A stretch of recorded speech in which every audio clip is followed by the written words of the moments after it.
I'm so ready. This is going to be one of my best videos yet, you guys. Why? I hope you're excited. Because I have... No, stupid. No. That too, though. No, think about it. Because I'm finally doing one with you in it, which we always seem to forget about that. Yeah, ready? Oh!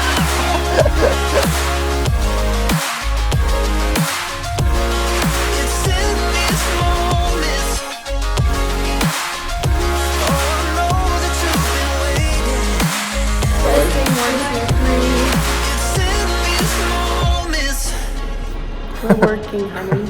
I have a better mic now, and I have your awesome camera. So I have triple of all of the upgraded better things. And yeah. I'm dressed as Eskel today.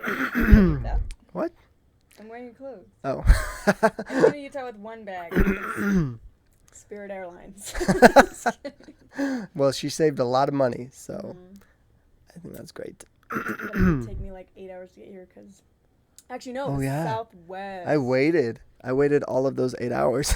Yep. Hard out. But I'm glad you're here now, Amanda. You ready for this? Do an intro?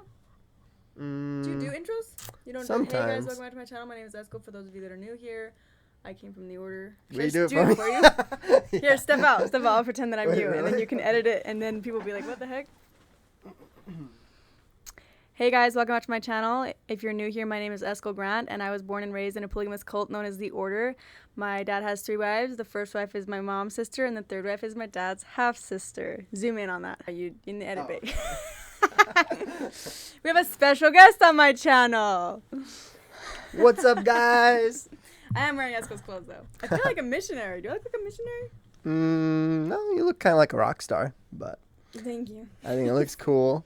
Anyways, this is actually my video, you guys, because Amanda already, I let her do the intro though, because she just wanted to feel included, but I have been interviewed on her channel multiple times, and so I finally wanted to do one of me kind of interviewing her on my channel. So you've never interviewed me, huh? I know, yeah, this is the first time, and we've done lots of other videos together, and even multiple challenge videos, but we've never done an interview. Yeah, I feel like I'm always the one interviewing. I guess you've interviewed like order members and ex-order members, but I'm always the one interviewing you, asking you questions, but you've never asked I know. me. It makes sense, though. I'm a lot more interesting, but...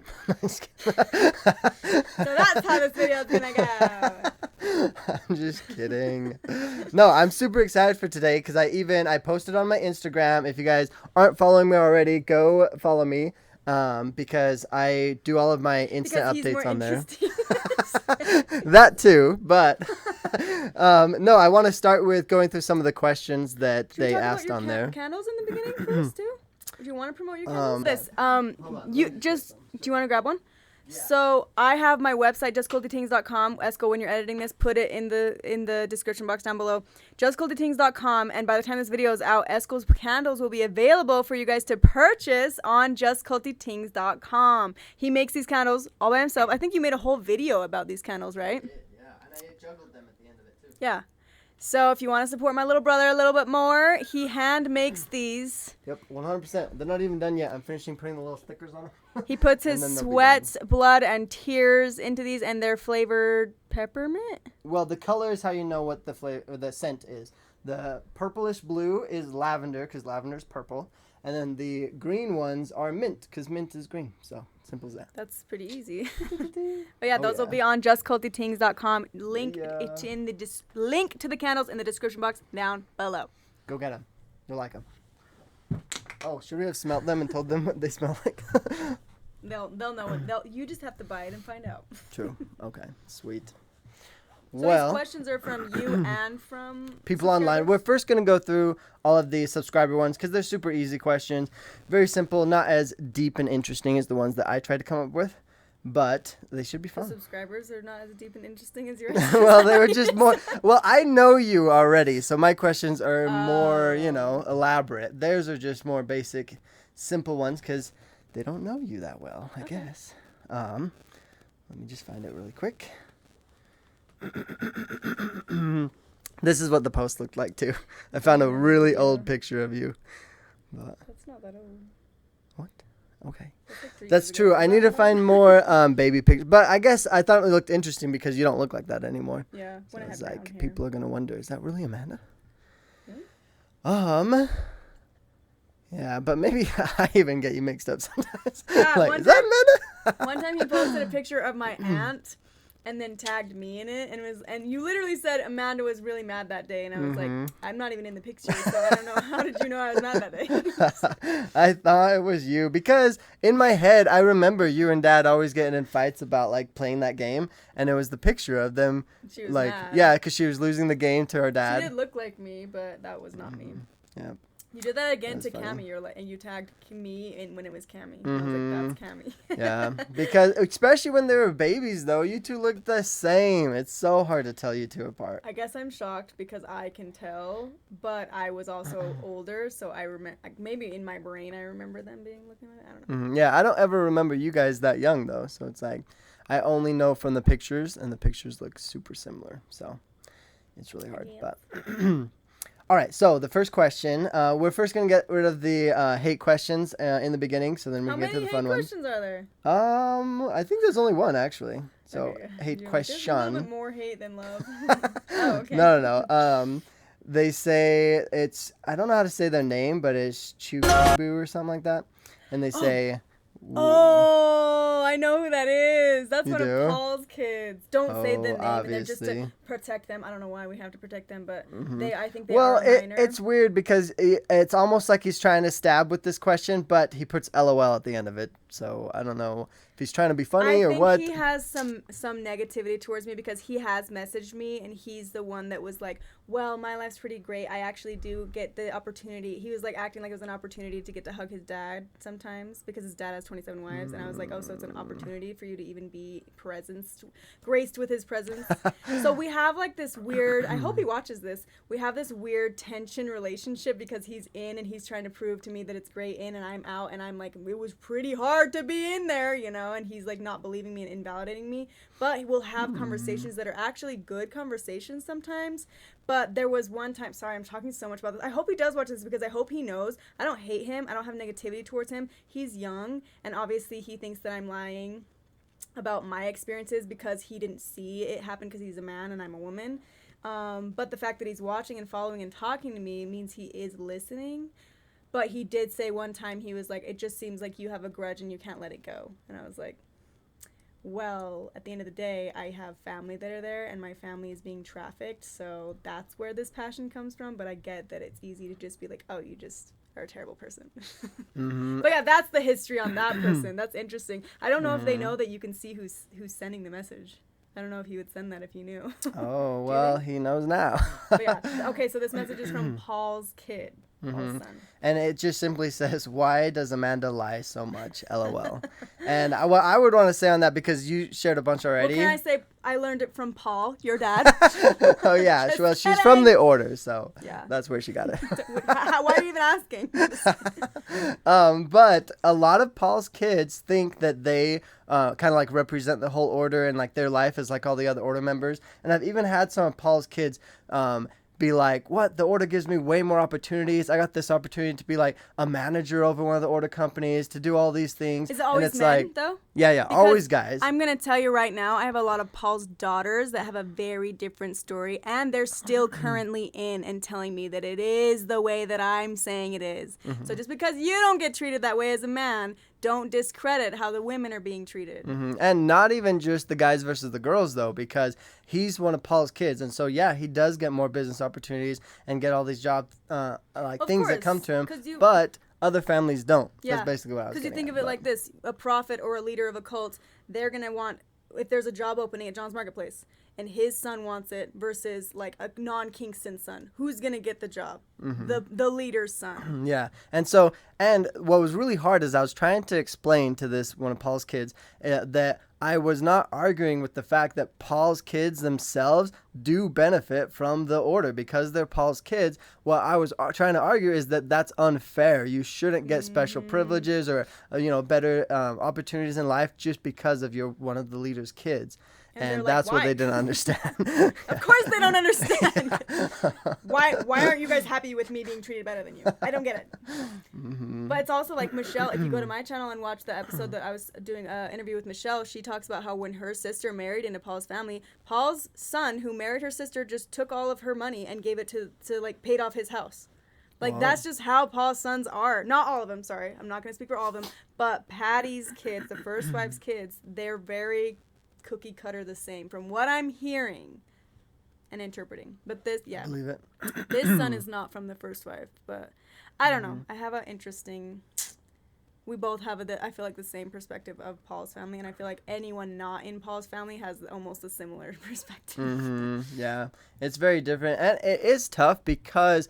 When I was in the order, I remember feeling more inclined to be friends with Paul's kids because they were like looked up on and they were always doing fun stuff, throwing fun parties. So I remember wanting to be their friends very badly. And so I think they kind of think that, oh, we are like all the other order kids because they all hang around me. You know, they all like me. Everyone gets along in the order, but it's still very different. Do you think you got more privileges when you were friends with Paul's kids? Like, you got to be grouped in with the... I got to go to more parties, for sure. Like, those birthday parties that they do for all their kids of whatever that month is. I got to go to, like, 3 or 4 of those. So it's almost like you have even more of a social life if you're friends with Paul's family. Yeah, definitely. Because they, you know, they kind of get access to everything. They have a lot more opportunities, so... Yeah. But... Do you want to hold this the whole time, or...? It's...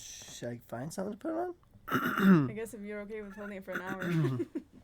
That is a good question. I would rather hold it, though, than have a big old box or something right here in the way. Yeah, that's true. So I think it's fine. And I can, like, move it around and hold it like this and whatnot. But, okay, next question. So, should I say their names? Maybe I shouldn't, huh? I'll just say the question. How was your relationship when you were kids? And I wanted to add, because this is actually one of the ones that I had already planned to ask you, but mine was, did we ever fight as kids, or how did we get along? How would you describe it? Okay, so Eskel, you wouldn't believe this, but Eskel was actually a little shit when he was little. He was like, but it was when you were little. When he went through puberty and started getting old, he got protective of his sisters, but when he was younger, we had to be the babysitters, and I think you just got so annoyed that your 3 older sisters were over you. Mm-hmm. So he was the type that, like... I called her mess head. Yeah, he would call us mess head, which was like a swear word in the order. So we don't say poop or pee. We have to say mess and wet. I know that sounds so weird. I told an outsider that, and they were like, you are... weird. I'm like, anyway, I was raised that way. It's not my fault. But he would call us mess head, and I think butt head one time. It made me literally like have a stroke. I was like, you did not say the B word. Little did I know there was way worse B words than that. But so he would call us names, and there was one time I recall. I don't feel like you were abusive when you were younger, but when you had a temper. So one time I recall him throwing. Was it you that threw the little baby toy and it broke the light switch? Do you remember doing that? I don't know like for sure, but... and the younger one right younger than you, our younger brother, had a little bit of an anger problem. I remember that I hated throwing things or getting in a fight, so because of the sibling right below me, he scared me, because there was one time he threw a can of like corn, you know, a big old can, and it like smashed into the wall, and it was right next to my head, and I remember thinking that I would have died that day if it hit me. Yeah. So that experience made me never want to like throw things at people anymore. Okay, it might have been that one, but I do remember you getting so mad and like not swearing, but in my mind as a child it was a swear when you would say things like that to me. Yeah. And you were very competitive, and if you lost you would like scream. But then when you got older, and I think it was when you went through puberty and we started to become friends, and we started to become more adult-like, because we were treated like adults. We were treated like I had to drive you guys to school at 15. Like, I was treated like an adult at 15. I had a lot of responsibilities. And I think we started to really reason with each other. I remember just being like, look, I don't want to do this either, but mom's making me. No, it was more like we bonded because, and this is a thing in psychology, when kids start talking like teaming up against the parents, Oh, they yeah. become closer because it feels like that it's a community and a team. So when we started doing that and being like, mom and dad are not very nice. I definitely remember it was always siblings versus parents Yeah. because it seemed so unfair. And that's when we became closer. I think in the beginning it was like, Mom, I'm tattletelling, I'm telling mom. And then when we started going through puberty and being smarter about things, then we were like, maybe we shouldn't tell. Yeah, because also You we don't would tell, I feel don't tell. dumb because we'd go and tell on our parents and we would get in trouble too. Yeah. So it was like, well, that's they would be stupid. like, well, Esco stole more than I did. He's like, you stole. So then we realized that it was better to be a team and like we could steal more together. Because it was almost like, and it was truly, I feel like it was because a lot of the rules that our parents made were just pointless, dumb rules. There's like, if they just didn't have those rules, then it wouldn't be bad. And so. I do remember at this point, I think this was before I even went through puberty, tattletelling.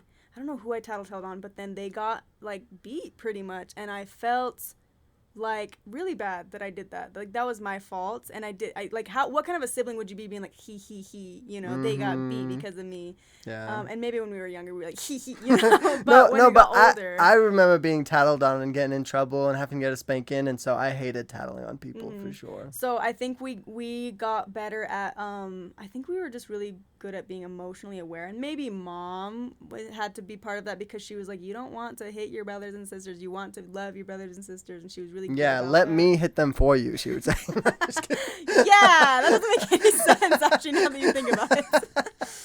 I remember I would get so mad when mom, right after a beating of just beating us, then she would be like, I love you. You're like, love her. I'd be like, there's no way. What didn't make sense to me is it's like, don't you hit your brother. Come here, let me hit you. Let me hit you. Okay, so that doesn't make any sense. So like, you can hit me to teach me not to hit. That does not add up. I don't get that. I still I know some parents that still do that, and it's like, makes no sense. literally. But I did get this question a lot too on my channel. How was your relationship in the cult versus out of the cult? And I think that's an interesting one because I feel like we were really close in the order, but I still hid some things from you because I was scared. Like, Really? I didn't tell you about my secret boyfriends and stuff like that. I remember finding out about one of your secret boyfriends, and I stole the ring because I was like, she's not supposed to do that. Yeah, see, because I think there was still the little part of like, you wanted to save me and make sure that I made it into heaven, so you wanted to tattletale. And I think... No, I would never tattle on you, but I'd still do things like that. Like take away the ring or, things like that. That's true. He didn't tattletale. The first wife's kids tattletaled on me. He didn't. Cammie and Rachel never did. It was always, even if we didn't like what you were doing, we would not want to tell on you. I would still try to stop her sometimes, but I wouldn't go to the extreme of like getting her in trouble or telling on her and stuff like that. Yeah. But And I feel like we even was that way afterwards. And I think that's also why I wanted to sneak out with you so bad, because I remember being like, I should go with her, make sure she doesn't do anything bad. Really? I thought it was partially you wanted a toilet paper. Well, I wanted to go and have fun, for sure, yeah.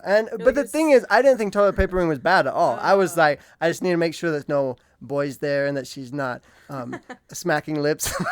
Be smacking lips.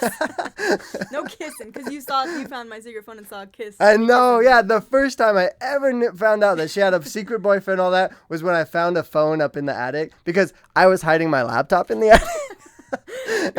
She's bad, I'm bad, but she's worse.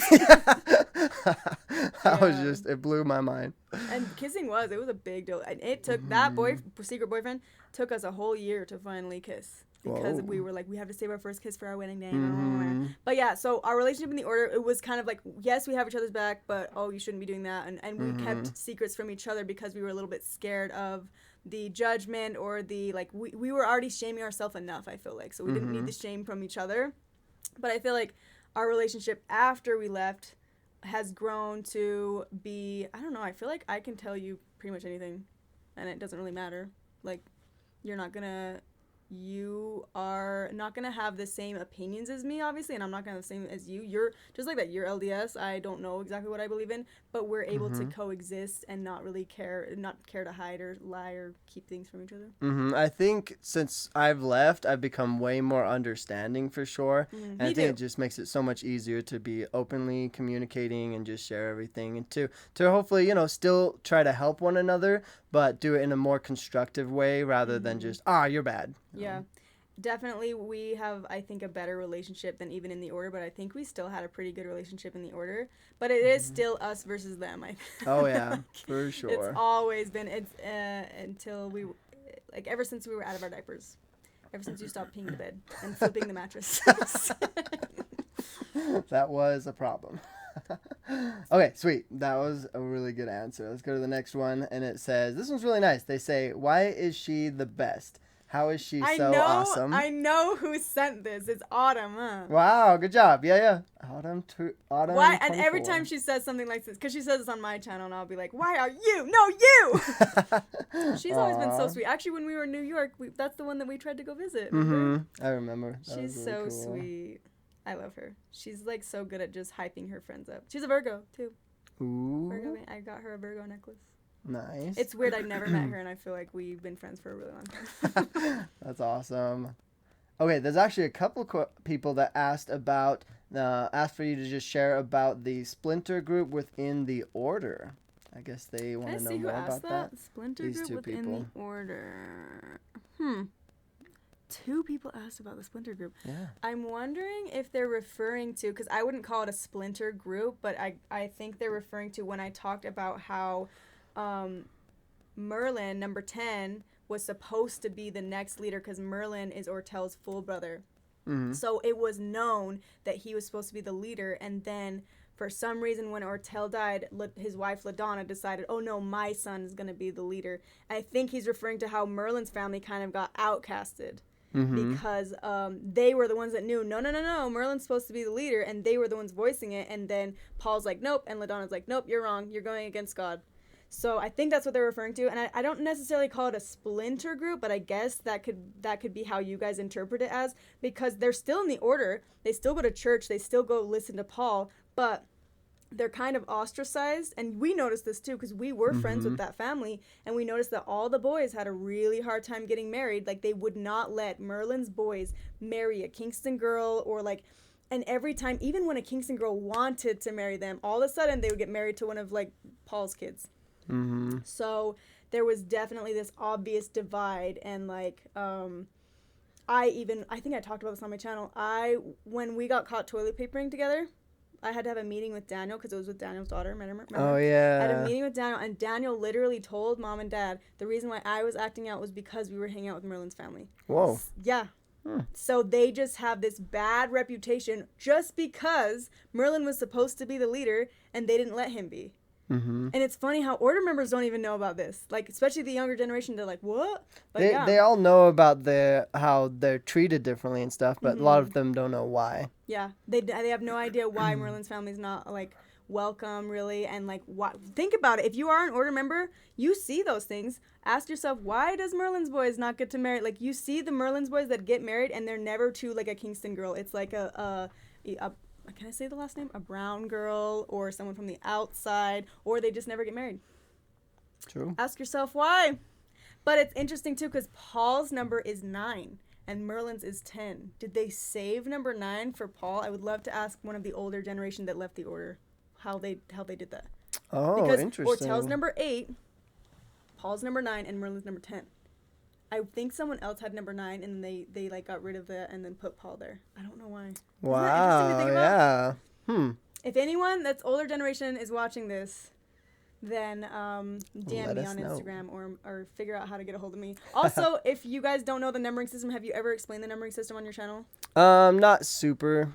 Okay, I get so upset when someone asks that question. I'm like, oh, I should have explained it. But the numbering system is basically like almost like tickets to heaven. How would you describe the numbering system? Well, just kind of when you have earned your place to go to heaven, then you're so righteous, you're so spiritual, such a good person that you get worthy. a number. Yeah, you're worthy enough to get a number. And so the numbers all the way up until like I think almost to the 200s, but they just gave numbers out to surprise Paul's boys mostly from the first wife, and then like I think one of David's boys and I think that's it. Maybe Agus Davison. I don't know. But yeah, that's the numbering system. And if you want to learn more about that, you can go to my channel. You're leaving my channel link down below, right? Yeah. I'll have your channel, your Instagram, and the P.O Box. So if any of you guys want to send any mail or any messages or get a hold of her, all of her information will be linked down below. Coffee from your favorite coffee shops. Heck yeah. That's been my favorite thing to get in the P.O Box. People will send me coffee from their favorite locally like brewed or whatever. Ooh, that's locally cool. roasted. Nice. My birthday's coming up. I'm like really encouraging it. Oh yeah. No, her birthday is coming up though, and we're gonna spend it in California, right? It's gonna be so fun. I'm excited. Okay, next question. This one's a fun one. Would you jump off of the Stratosphere in Vegas? If so, how much would you need to get paid to do it? When I was 18, I was like, I'm going to when I was 17, I was like, on my 18th birthday, I am going to jump off of the Stratosphere and do the bungee jumping. And then when we went on that trip to Venice Beach, was it? We went to the top of the Stratosphere, and I was like, I am never doing that. I was like hanging onto the chain link fence. Like, you remember? I was so scared. I do remember you being scared. They have this ride at the top of the Stratosphere that's like a rocket. Mm-hmm. Well, I know it as a rocket because at Lagoon it's called a rocket, but it's like how do you describe that? It's like, it just goes really, really high up, okay? And it shoots you up there. And it's at the top of this Stratosphere. The tallest building in Vegas. Yeah. Taller than the Seattle Space Needle. Mm-hmm. So I didn't even dare do that. And then I realized, like, I don't know, when I'm on the ground, it sounds like a good idea. But when you get up there, it's like, no, I can't do it. True. So yeah, I don't know if I would do that. If someone paid me $1 million, then I would think about it. Wait. So aren't you going skydiving? I thought that it was just if someone else didn't show up, there's still a chance that they could, right? Not really, but maybe. I don't know. What do you guys think about this? I was going to, so I have a girlfriend. She just doesn't know it yet. No, I'm just kidding. I tell people I have a girlfriend. She doesn't watch this. No, she doesn't know about my YouTube stuff yet. Because what I like Only to do after you get married is, you no, I like to see once they find out about it, and then I ask people, oh, how did you find out about it? Because my channel's still so small that not a lot of people know about it. And when they do, I'm always super curious to find out how they found out about it, or maybe what it was that got them to find it, basically. Because it's not something that just everyone knows. But anyways, yeah. And we've only been on, we haven't even necessarily been on an official date. We just hung out and like gone on group date type of things and stuff. But she's really cool. I like her a ton. So I was going to, for our first date ever, do like a surprise date and just take her skydiving. Because she said she liked skydiving. Yeah. That. Well, we had a conversation. She said it's on her bucket list. She thinks it was so cool. But as I thought about it, I'm like, that could be really scary for a first date, right? I don't know if that's such a good idea, especially surprising her about it. Yeah, I really think I have to tell her. Yeah, let him know in the comments down below. Would you like to take her place? No, is that weird? A first date taking someone skydiving? Is it? Yeah. Because I thought about it too. I was like, if I talked to a guy that I was going on dates with, I tried to put myself in her shoes. If I talked to a guy that I was going on dates with, and I was like, oh, like one thing that I've always wanted to see is bioluminescent waves or the neon. Is it called the neon lights? The northern lights. And if they surprised me with a date like that, I would marry them. I don't know. I feel like it's kind of a cute gesture, but if she's not serious about you, it might freak her out. Well, I don't think it's so much about being serious or not. I think they have to have that personality or like, be that adventurous type and want to do that, because to me, that would be so cool. I would jump on board to go with someone, but I would be a teeny bit scared if they were like, I'm not going to tell you what it is. And then we just show up at a plane. It's like, oh boy. Get in. But my personality though, I would do it. I'd totally get on the plane and be like, yeah, I'm fine with that. But I don't know if most girls would just be. Well, that's the thing. You got to find the girl that is, because that's the kind of person you are. Exactly. Yeah. I think that'd be really cool. So you'd have to get paid a lot of money to do that then? Yeah. Or like take an Ambien. Start donating, you guys. Just kidding. I really want Amanda to come skydiving with me, but did you watch my live? On your live, you said that I was pressuring you to, and in my live, I was like, no, Amanda, I'm not pressuring you because I would hate, like, if we went skydiving and I pressured you to go, and then we ended up in the hospital, and if I felt like it was my fault, I would hate that feeling. So I'm like, it has to be 100% up to you, for sure. But I think it would be cool. Did people tell you to stop pressuring me? No, the people online were like, pressure her more. We want to see her go skydiving. And I was like, no. See me throw up. Do you know? Have you ever seen someone throw up when you're falling? What? That's a real thing? They have that on film? No, I just pictured it. That would be gross. Because you're falling down. If it threw up, wouldn't it just fly? It would fly on you and the person strapped to you. Oh. They're like unhatched from you. They just leave you. Gross. If it's not a thing, it will be after I go. Just kidding. I think I would just pass out. I really think I would pass out on the way down, and my lifeless body would just be like... Well, that's why you're strapped to somebody who will keep you alive. I guess. Okay, next question.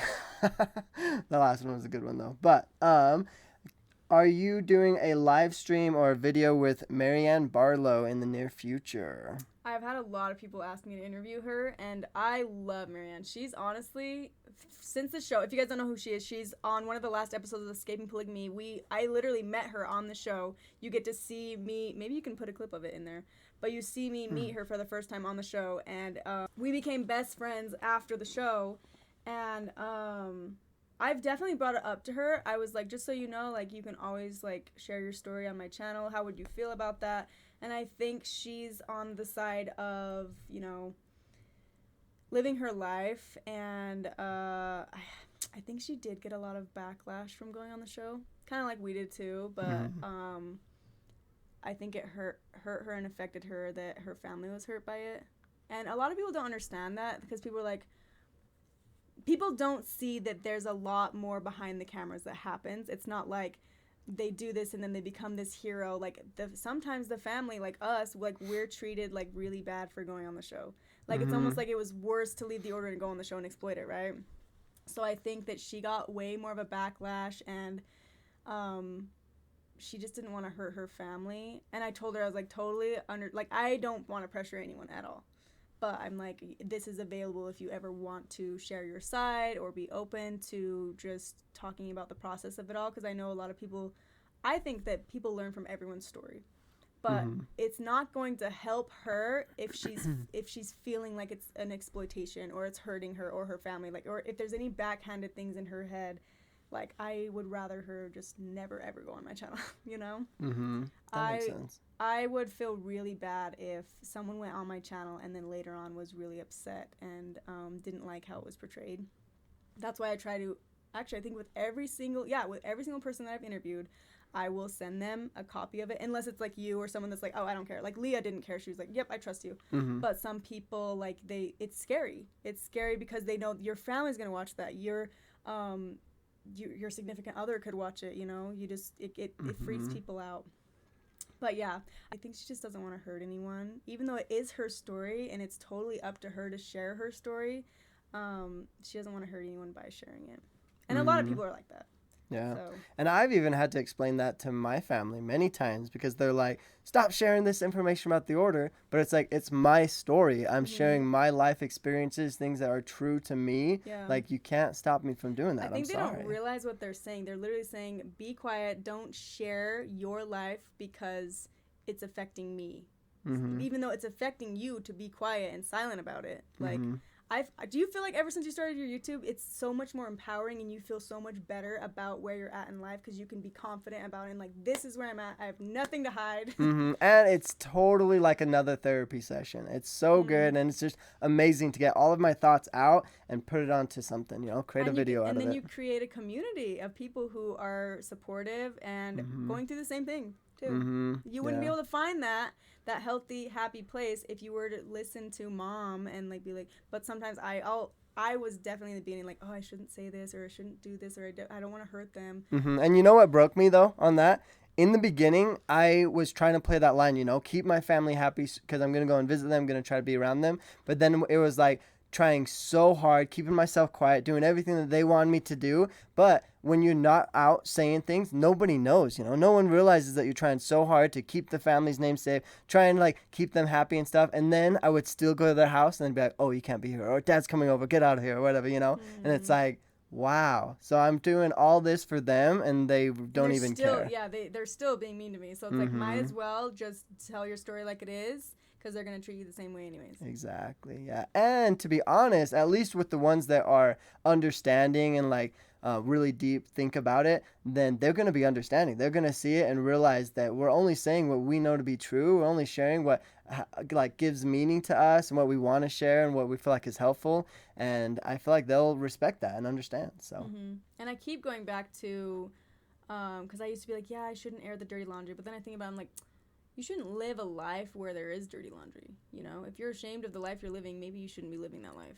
Yeah, and the more you bring it up and talk about it, then the higher chances that you have to change it or to fix it or, Instead of just brushing it under the rug like it's not an issue. That's so true. Nice. Okay, next question. What are the best and worst parts of being a single woman on the outside? Aw, she's a Patreon subscriber. I like her. I don't know if it's okay to say her name, but thank you. She's really fun. The best and worst parts of being a single woman on the outside? A strong, independent, single woman. I wouldn't know. Okay, so the best part, there's a lot of really great things about Well, start with the bad, because you always want to end with the good.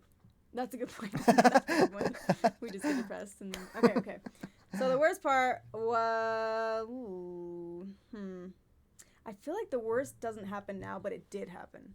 Like, when I first left, it was really hard to find my community. Like, I had lost everyone overnight. I feel like men and women starting all over with friendships. Yeah, that was a big one. You lose your entire community. You have no support system. And then it's also really hard to know how to find a friend with red flags. Like, did you feel like you had no bounds to who your friends could be? And then you're like, why am I in really sketchy situations all the time?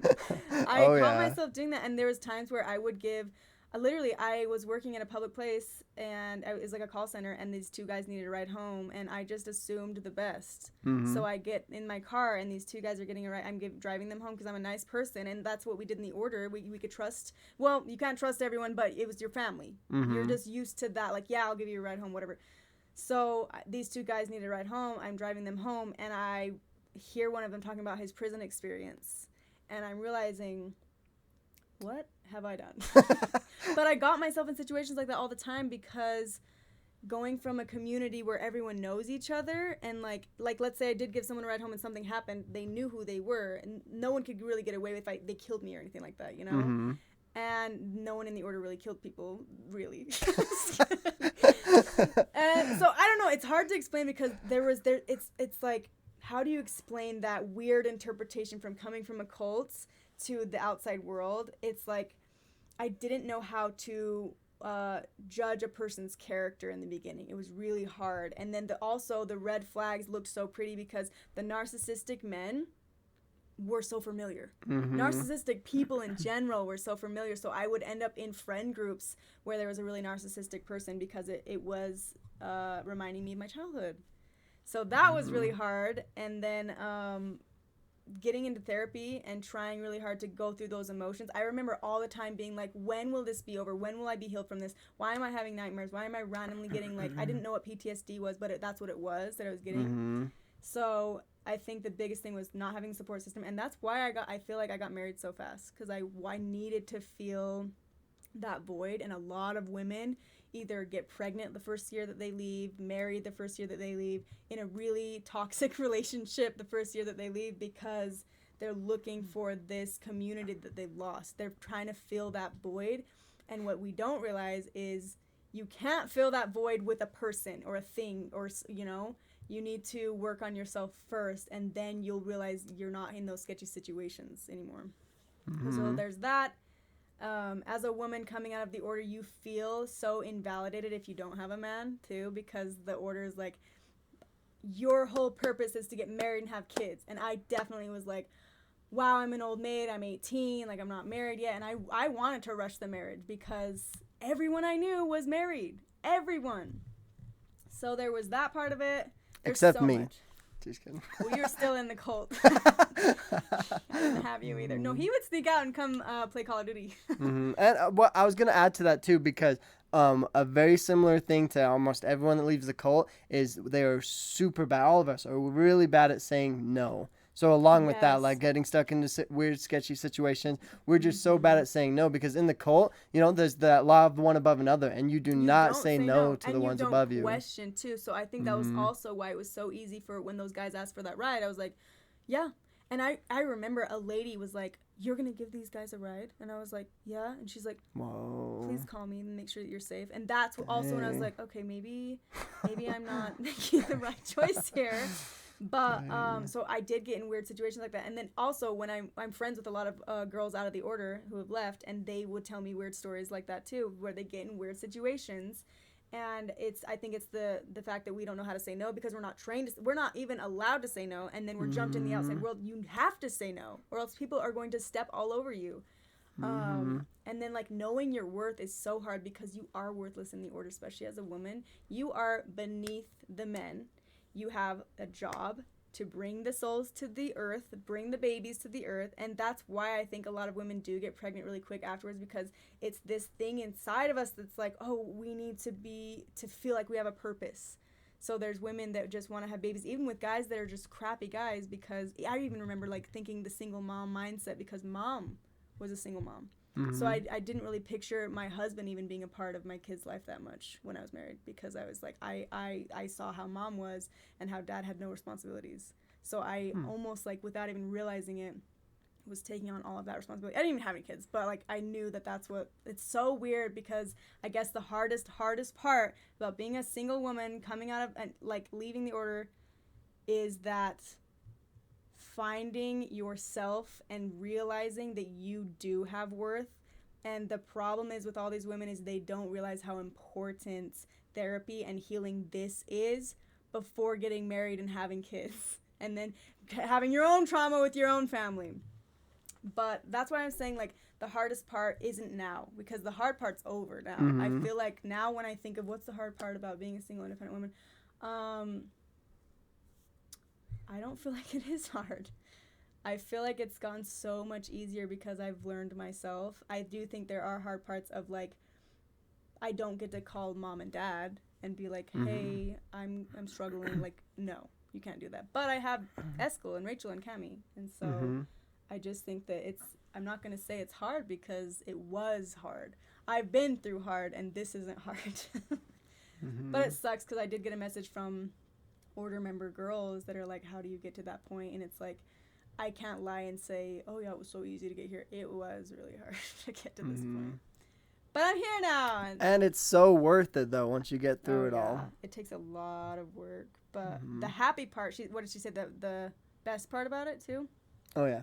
The best part about being a woman out here now, and at the point I am now, I am the happiest I have ever been. I've had the happiest year of my life, and I feel like every year is going to feel like that, because I know who I am, so I know what's going to make me happy. Whereas before it was like, it was almost like, this is what's going to make me happy, but I don't know myself, so I'm like on this other path over here, and I'm like, what am I doing? It's like I'm doing circles, like, and then when you can learn who you are, you can be like, oh, why am I depressed? Okay, let's write down all the things that I'm doing. This doesn't line up with my goals. This doesn't line up with my goals. Let's get rid of those things. Let's start going on the path and doing something every day that makes me happy and closer to this goal, you know? But when you don't know yourself, then you're just mindlessly living. I don't think that that's a problem with just cult members, though. I think a lot of people do that. Oh, yeah, definitely. I think a lot of the things that you're saying and the advice that you're giving can be applied to way more than just people that leave a cult, because everyone has situations that they want to improve and do better. So I think it's important to be motivated and to find,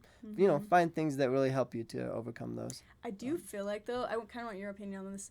I feel like because we came from a cult and a really bad situation, it pushed us harder to find the happy place and to succeed and to be better off, versus someone who's comfortable and like kind of depressed, but like they're happy, and so they'll put up with this life. Whereas when you're in such an uncomfortable environment, you leave and you're like, I didn't leave and lose my entire family for nothing. I am going to make this life the best life ever.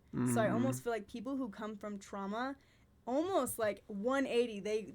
Or they can end up on drugs. Like, that's not funny, but it's like it can be one or two ways. I feel like, I don't know. Do you think that it's almost like how people say it's more likely that a lower class person is going to raise to high class than a middle class, because middle class is so comfortable and lower class is so uncomfortable. And I think you're right, because when we leave that cult, we get ourselves in such an uncomfortable situation that we have more of a drive and more motivation to change that, because we want to. We want something to be better. We want to reach our potential, and a part of it is also like we want to show our family that we're doing well and things like that. Because I have met a lot of ex-order members who I can tell they have so much drive to be successful, because just like that, like I didn't lose my entire everything just to go work at McDonald's, and not that working at McDonald's bad. I'm sure I worked at Dunkin' Donuts, but it's like you have a success story that you want them to hear about, rather than. But here's the thing: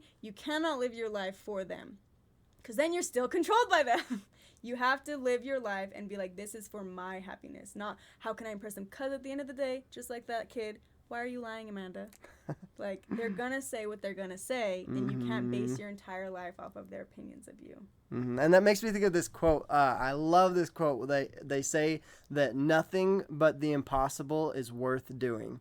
And it just makes me think of how cool it is that we can reach a potential. We have certain limits and opportunities, and we might as well shoot for them, because those are what is going to make life the most like incredible and the most interesting and so much more fun. That's like, those are what are worth doing for sure, especially if you have the opportunity. If you can, then why not? That's just a shoot really for those. Good point. It's why live a mediocre life when you can live the impossible? I love that. Cool. Oh, yeah. That's a really good answer. Oh, also, I wanted to say happy 9 years. Oh, yeah, today is her 9 years of being out. That's so cool. When I 2 years ago, I was like, what am I going to do for my 9th anniversary, because Paul's number is number 9? I'm like, I should get a piñata of Paul and just beat this shit out of this kid. But now that I've grown up, I'm like, that wouldn't even be enjoyable for me. Like, I'm going to go do something fun that's nothing related to the order, Dang, that's so cool that we happened to do this video on that same day. I didn't even realize that till just now. And this is the first year. I said this on my live stream on Cold Cup of Coffee on, what was that, the 23rd, 24th? And it's the first year that I'm not depressed. Like, every year before this, I got really depressed when July rolled around, because it reminds me of how much my family didn't really care, and and I get all sad. It's like I leave all over again. But for some reason, I think maybe it's the work that I've been doing in therapy, and like the self-realization, and finally just doing my own path for reals this time, that makes me, it's like something to be celebrated, rather than like, wow, I remember on this day 9 years ago, my mom was really mean to me. The things they said hurt, Aw. Well, that's good. I mean, that's a very bad habit to think of all the sad things of you leaving. But I'm glad you're kind of over that now. And should we take a break or just keep going?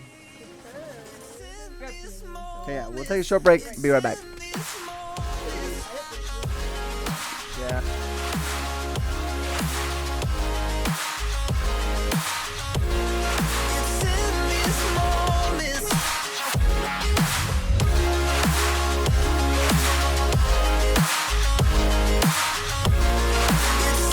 And keep running, and I'm getting so tired. So one of the times I'm coming back to her car, and I'm just so mad. I can't think of anything else to do, so I just kick her car. I remember though, when you kicked her car, I was like, okay.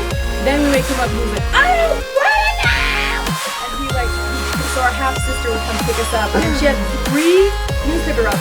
She would sit in the car the whole time and say, if you haven't gotten enough, then go over to my Patreon, and you can check out more content over there. And I also am going to dive into some more personal questions. Do you remember when I broke your dog statue when I was really small? And like a PTSD traumatic memory.